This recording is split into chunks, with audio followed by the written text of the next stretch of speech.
previously on Gearz. All right, so joining us from Cape Town right now, also, well, Doc was in Cape Town, but he's also in Cape Town, is legendary Steve Smith. How are you doing, Steve? Legendary, I like that. Yeah, well, Sasha, I'm very well, man. Sorry we missed you yesterday, but we had a couple of little technical thingies, but I'm glad that you're available today, my friend. No, it's a pleasure. It's always, it gave me the opportunity to listen to the great Dot Spot chat again. She's an interesting lady, eh? She's a friend of mine, and I've known her for a while. She's a fantastic person and very articulate and brave, and I love her. Yeah, I must admit, incredible. Steve, turn our attention to motor cars and motor vehicles. What you been driving? I've been driving an Infinity. Oh my word! I've been so wanting to know about that. Nissan's luxury brand. Terrific. Look, they've just been launched here. Yeah, I know. I've been driving the FX, which is their big granddaddy sports SUV. Ooh, this must be fun. It's got to be fun. Yeah, I was genuinely impressed with this car.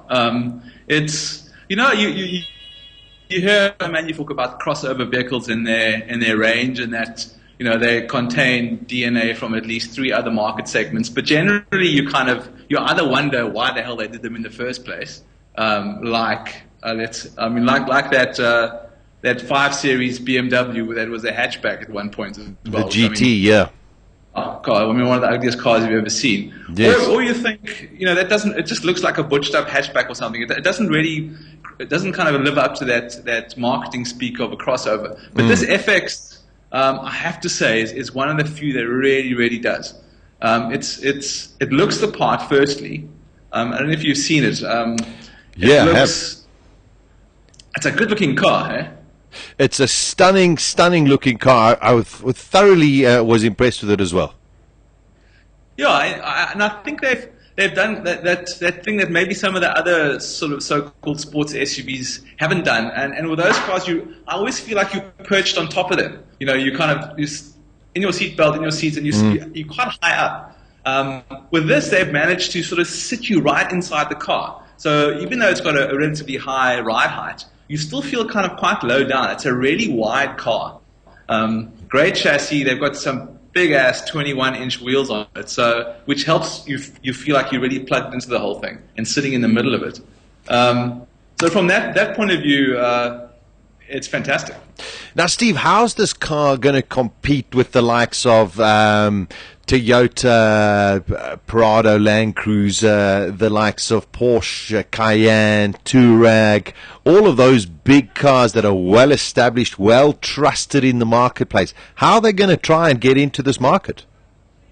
Yeah, look, I think Infinity, that's Infinity's job. It's not well known here. When you say when you mention the brand name, people kind of scratch their heads and they're not really sure what its own sort of history is. And obviously, it's Nissan's luxury brand, like Lexus is Toyota's. Yeah.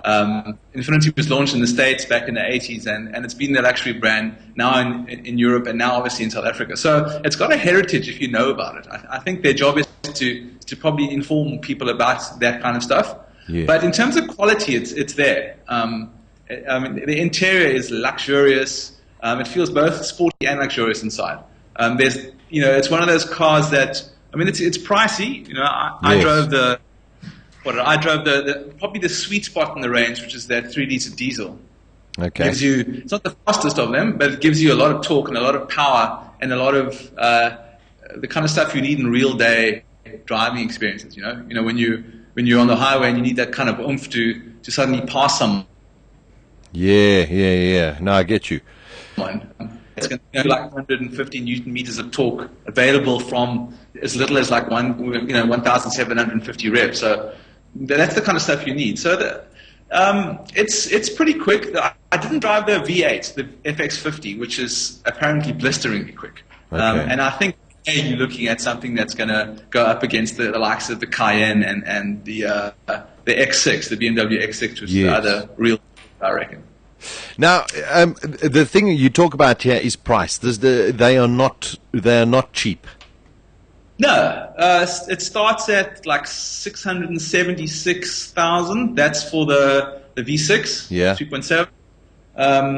And then let's have a look. The FX50 goes up to, geez, you're looking at just over 850K. It's a lot of money. Now, how does that compare, for example, like to the X6?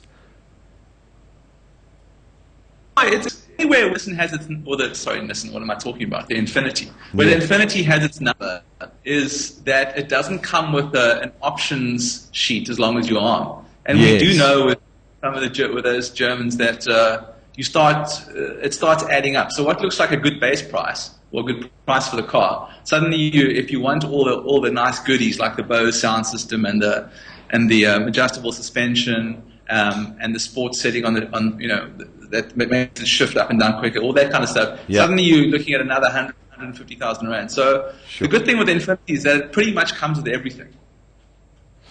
Yeah, I tell you, it definitely sounds it. But the big question, Steve, is it going to make it in the market? Are Infinity doing the right things in order to attract new buyers?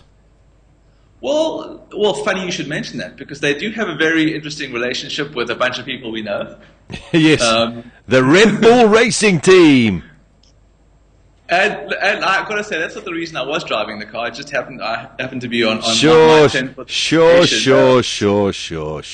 But I do think that's going to help them a little bit. This year, Red Bull Racing is in fact called Infinity Red Bull Racing. So they've made the step up in terms of naming rights there. So I think that PR and marketing is going to help the brand quite a lot. Yeah, I agree. Yeah. The RB09 looks pretty quick out of the blocks already. So you're probably going to see Infinity splashed across our screens a lot more in the next year or so. Look, it's still a niche car for me. I think South Africans are quite conservative when it comes to associating themselves with new brands. So it'll take a while, I think. Yeah, I think you're in for an interesting ride. I do think it's a magnificent machine, and even at the price, I think if people sit there and maybe just get a little bit more brand association and understanding of how, what Infinity really means, I think it should do very well in the market. Yeah, look, you have to just walk into one of their showrooms, and I think there's 4 around the country at the moment. A couple in Cape Town, I think it's one in Durban and one up in your neck of the woods. Yes, yeah. They're very impressive. It's high-tech, chrome and glass and marble. It sort of shouts luxury and quality. So I think they've obviously invested a fair amount of money. And I'm seeing quite a lot of Infinity advertising around. So, I think it's got a good shot. And they've got an impressive lineup. That coupe of theirs looks pretty cool too, which is based on the same engine as the 370Z Nissan, and that goes like hell, that V6. Well, listen, all I hope is they bring in the Sebastian Vettel edition of the Infinity Coupe. Well, then I'll be excited. Or the FX. Oh, we lost Steve. I think you should drive my pink Fiat 500C. Ask him to give you a test on that. Yes. Steve, where you going? 10% more power and carbon fiber everywhere. That's the one we want. Sorry, Steve. We lost you there, my friend. We lost you there. But think you're back now.